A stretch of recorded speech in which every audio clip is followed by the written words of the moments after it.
Evelyn had always been fascinated by forgotten places. On a gray autumn afternoon, she wandered into a dusty little antique shop at the edge of town, the kind of place that smelled of old wood, mothballs, and secrets. In the farthest corner, half buried beneath stacks of cracked suitcases and broken picture frames, she noticed a large, weathered trunk. Its leather was peeling, its brass latches dulled by rust. Something about it caught her eye. Not just its age, but the way it seemed deliberately hidden, as though someone had tried to keep it from being found. The shop owner, a frail old man with trembling hands, noticed her staring. "That one's been here longer than me," he muttered, almost as if he hoped she would leave it alone. Evelyn asked what was inside, but the man only shrugged. "Junk, I suppose. Belonged to a family who, well, they don't come around anymore." His voice dropped on the last words, making Evelyn lean closer. But before she could ask more, he waved her off and shuffled back to his desk. The mystery only deepened her curiosity. When she dragged the trunk into the light, she saw it had initials carved into the lid. SC. The letters were shallow but deliberate, as though etched by someone who wanted them to be remembered. The lock clicked open too easily, as if the trunk had been waiting to be opened again after decades of silence. Inside, wrapped in yellowing paper and tied with string, was a neatly stacked collection of envelopes. Each one felt strangely heavy, as though the photographs inside were weighed down by more than just paper. Evelyn sat cross-legged on the shop's wooden floor, carefully sliding one envelope open. A faint smell of mildew and something metallic, like dried blood, rose from it. The photo inside was black and white, slightly blurred with age. It showed a group of people in their Sunday best, lined up in front of a church. Their faces were stiff, their eyes strangely vacant. At first glance it seemed ordinary, but the longer she stared, the colder she felt. There was something unnatural about their expressions. Too hollow, too still. She opened another envelope, and another. The photos spanned different decades: 1920s flapper dresses, 1930s factory workers, 1940s wartime families. Yet one detail remained the same: every subject stared directly into the camera with a lifeless intensity, as if they weren't posing but trapped. Evelyn shivered. It was as if the trunk hadn't been holding photos at all, but fragments of people's lives that had no business being preserved.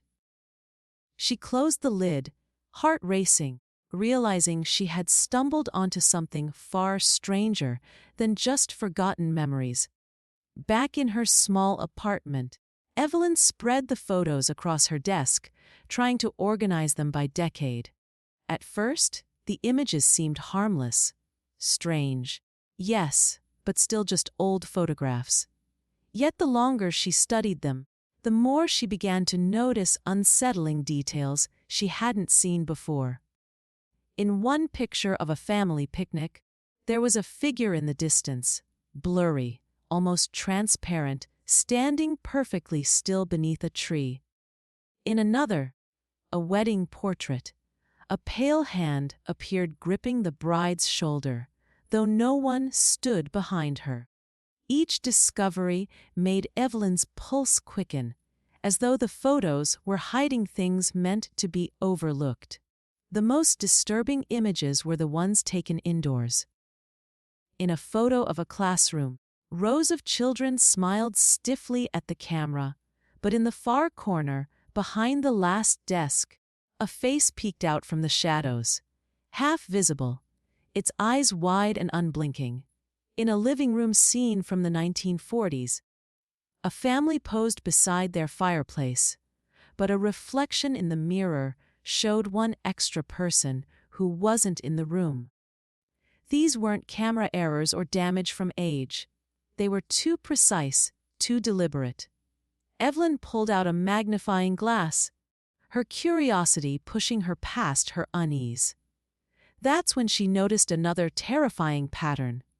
In nearly every photo, someone, or something, was watching from the background. Sometimes it was a shadow that stretched the wrong way. Sometimes it was a face in a window. And sometimes it was a figure so faint it seemed caught between existence and disappearance. No matter the year or the location, the hidden presence was always there, lingering silently at the edge of the frame. Her breath caught when she came across a group photo of schoolchildren standing in front of a brick building. At first, it looked ordinary, until she noticed the tall woman in the back row. Unlike the others, her posture was stiff, and her face blurred, as though she were moving at an unnatural speed. But the detail that made Evelyn's stomach drop was her feet. They didn't touch the ground. She seemed to hover an inch above the earth, her shadow stretching forward when the light clearly came from behind. Evelyn leaned back in her chair, staring at the spread of images in disbelief. She had bought the trunk expecting nothing more than forgotten relics, maybe even something worth selling. But what she had now felt far from harmless. The photos weren't just historical. They were unsettling fragments of something darker, as though each image carried a secret that refused to fade with time. And the more she looked, the more she felt the strange sense that the hidden faces weren't frozen at all. They were waiting. The questions gnawed at Evelyn until she couldn't ignore them anymore. Late one evening, she carried a stack of the photos to the town library, hoping the archives might give her some answers.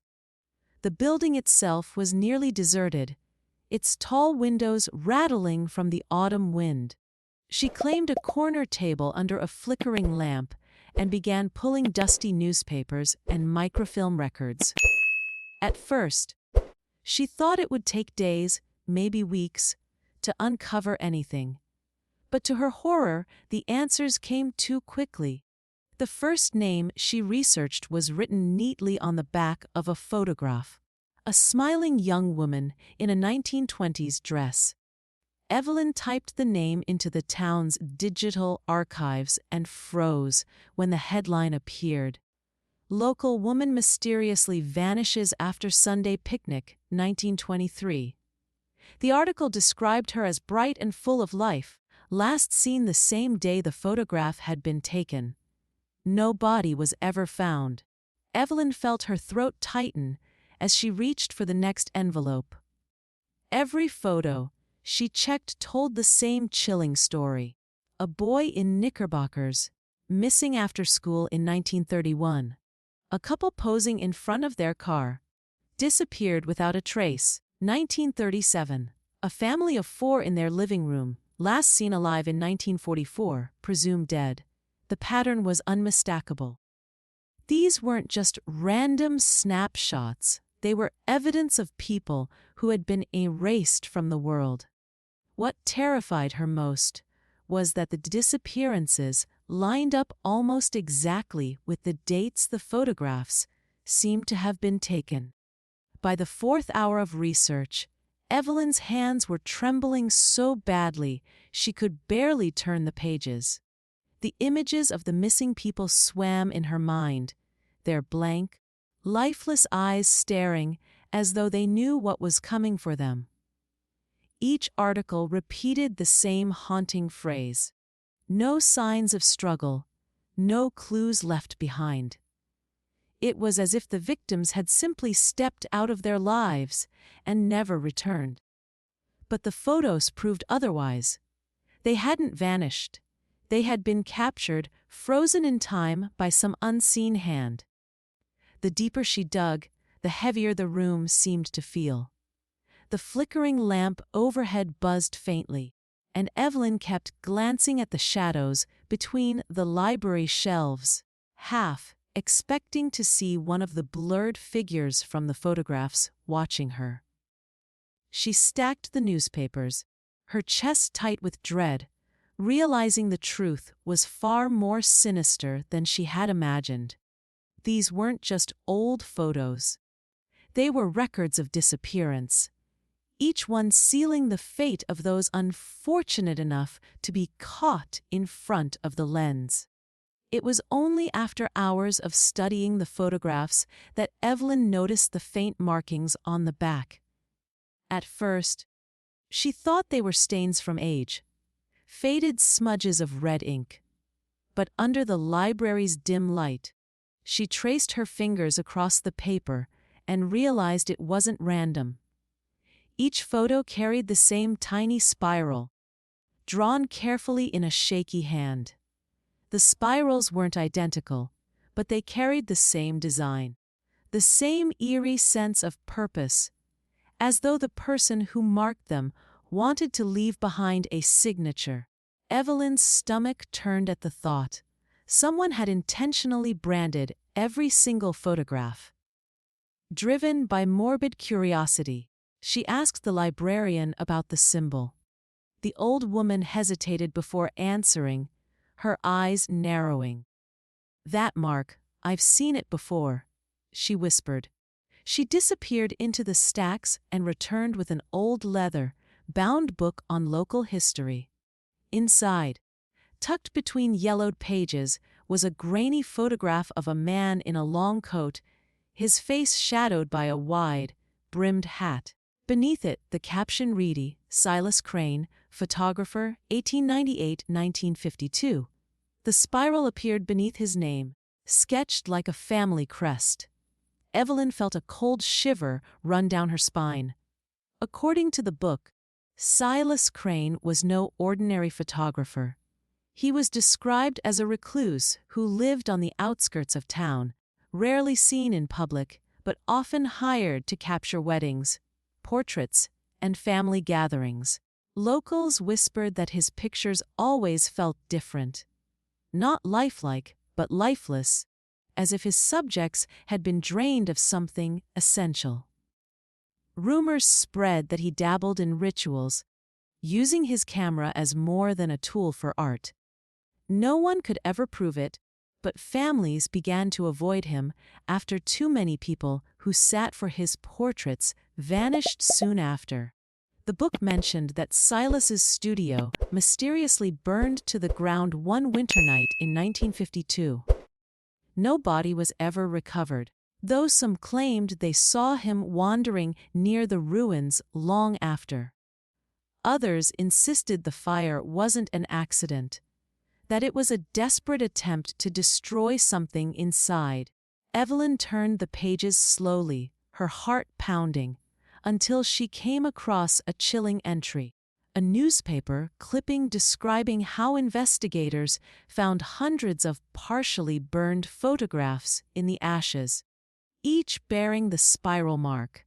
None of the people in those images were ever seen again. Evelyn placed the library book down, her hands clammy. The connection was undeniable. The initials carved on the trunk matched his name, the spirals were his mark, and the photographs she held were his work. She couldn't shake the feeling that Silas Crane hadn't just taken these pictures. He had collected them. And now, decades later, his collection had resurfaced, carrying with it a presence that still lingered in every frozen smile, every vacant stare, every spiraled signature bleeding faintly on the backs of the photos. That night, Evelyn couldn't resist laying the photographs out across her desk again. The spirals, the vacant stares, the unnatural shadows. They haunted her every thought. She told herself she was studying them, searching for logical explanations, but deep down she knew she was being pulled in, as though the images themselves demanded her attention. Hours slipped by unnoticed. The only sound in her apartment was the faint hum of the refrigerator, a low mechanical drone that seemed to grow louder as the night wore on. Exhausted, Evelyn finally pushed the stack aside and collapsed into bed, leaving the photos scattered beneath the dim light of her desk lamp. When morning came, a pale gray light spilled through the blinds. Evelyn rubbed her eyes and wandered to her desk, her heart still heavy with unease. She froze mid-step. Something was wrong. The top photograph, which she clearly remembered as a cheerful wedding portrait, no longer looked the same. She picked it up slowly, her fingers trembling. The bride and groom, who had once worn stiff smiles, now looked terrified. Their mouths were twisted in silent screams, their eyes wide with panic. The change wasn't subtle. It was as if the entire photo had shifted overnight into a different moment, one of pure horror. Evelyn dropped the picture onto the desk, her breathing sharp and shallow. She scrambled to check the others, her hands flipping frantically through the stack. Most were unchanged, still frozen in their hollow-eyed stares. But the wedding photo pulsed with something alive, something wrong. Her gaze was drawn back to it, against her will. That was when she saw it. A pale hand pressed against the inside of the picture, as though the bride were reaching out from beyond the glassy surface. The faint impression of fingers pushed outward, distorting the paper ever so slightly. Evelyn recoiled, nearly knocking over her chair. Her logical mind fought against what she was seeing. Photographs didn't change overnight. Ink didn't shift. Images didn't move. She tried to convince herself it was fatigue, a trick of her eyes, but the evidence was there, undeniable. The bride's face was contorted in desperation, her hand still pressed against the invisible barrier of the picture. And Evelyn couldn't shake the sickening thought that the woman wasn't just posed differently. She was alive inside the photo, caught in a moment that had never been meant to end. For the rest of the morning, Evelyn sat frozen at her desk, staring at the wedding photo, waiting for it to change again. The spiraled mark on the back seemed darker now, the ink fresher, as if it had been drawn only hours ago. She felt the weight of something unseen pressing against her apartment walls, the sense that she was no longer alone. And as her eyes met the bride's one last time, she had the terrifying impression that the woman inside the picture was no longer looking past her, but directly at her. For days, Evelyn avoided the photographs, though their presence seemed to throb from the trunk like a heartbeat. She tried locking them away, even covering them with heavy blankets, but no matter how hard she tried, her thoughts always drifted back to them. One night, unable to resist, she returned to the trunk and began removing the envelopes one by one, searching for an answer she knew she wouldn't like. That's when her fingers brushed something she hadn't felt before. A small ridge in the bottom panel. She tapped it lightly, and to her astonishment, the wood gave a hollow sound.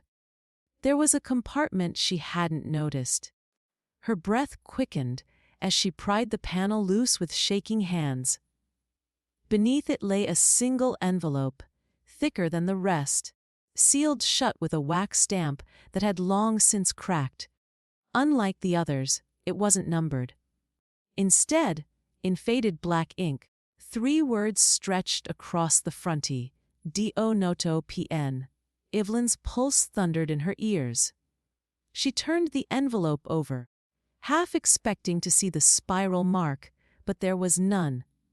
The absence made it even more unsettling, as if this particular envelope had been set apart from the others for a very specific, very dangerous reason. She sat at her desk with the envelope balanced in her hand, staring at the words over and over again. Do not open. The warning felt personal, deliberate, meant for her. As though Silas Crane himself had sealed it with the last of his strength. Evelyn thought about leaving it, putting it back in the trunk, and forgetting she ever found it. But curiosity gnawed at her like a parasite. If the other photographs contained horrors she could barely comprehend, what could possibly be inside this one to warrant such a warning? The silence of her apartment pressed in on her, as if the room itself were holding its breath, waiting for her to decide. With trembling fingers, Evelyn tore the brittle paper seal. The flap lifted with a faint crackle, releasing a smell of dust and something older, metallic. She slid the photograph out carefully, almost reverently. At first, she thought it was blank. The image was faded, washed in gray shadows. But as her eyes adjusted, she felt her stomach turn to stone. The photograph wasn't of strangers. It wasn't from decades past. It was of her.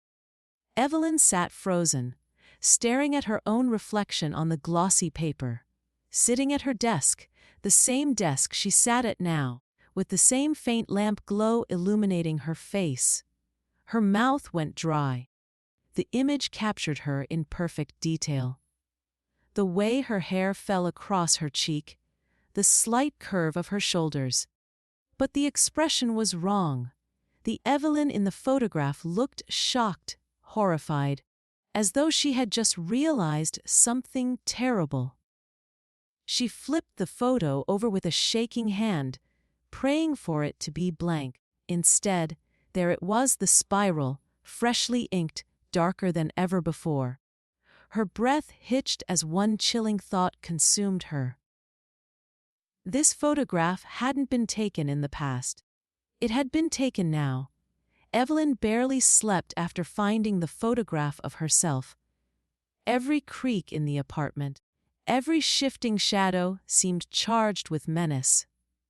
The photos sat piled on her desk, and though she tried to look away, her eyes always returned to the one of herself. It felt alive, as though it were waiting. Desperation overtook her. She grabbed a box of matches, determined to burn them all. She dragged the trunk onto her balcony, stacking the photographs inside. But when she struck the match and dropped it into the pile, the flame fizzled out instantly, as though the photos had swallowed it whole. She tried again and again. Each time, the fire refused to take. Heart pounding, she switched to scissors, attempting to shred one of the older images. The blade stopped halfway through, meeting resistance as if the paper were made of steel. When she pulled the scissors back, the photo was unharmed, perfect, untouched. Panic welled in her chest. These weren't just photographs. They were objects bound by something stronger than time. Something that defied destruction.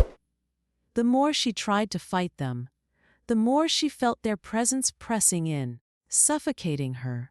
By morning, neighbors noticed her apartment door still slightly ajar, the lights still burning inside. Evelyn was nowhere to be seen. A teacup lay shattered on the floor near her desk, as though dropped mid-step. The trunk sat in the corner, its lid sealed tight once more, the rusted clasps locked as if they had never been touched.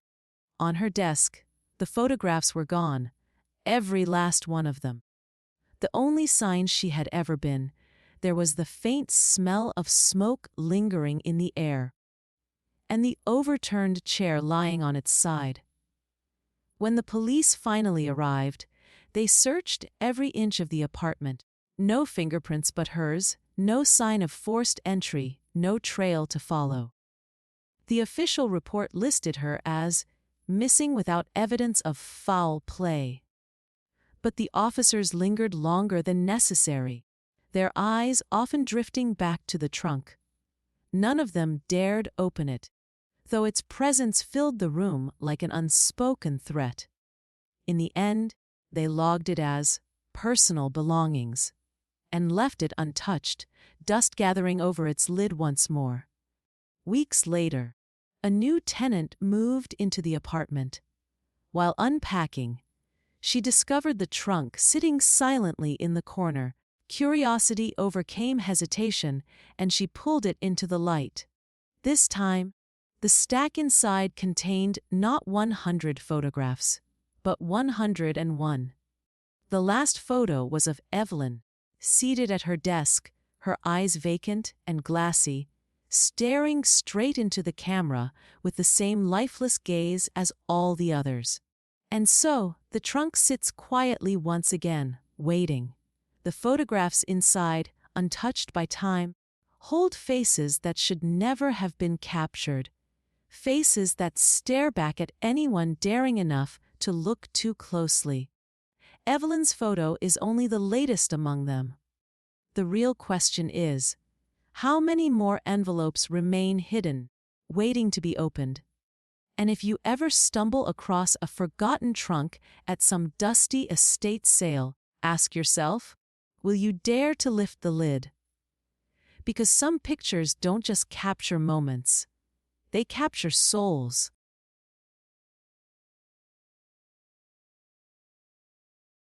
If you liked this video, don't forget to hit that like button, share it with your friends, and drop your thoughts in the comments below. Most importantly, subscribe and hit the bell icon so the next secret finds you first.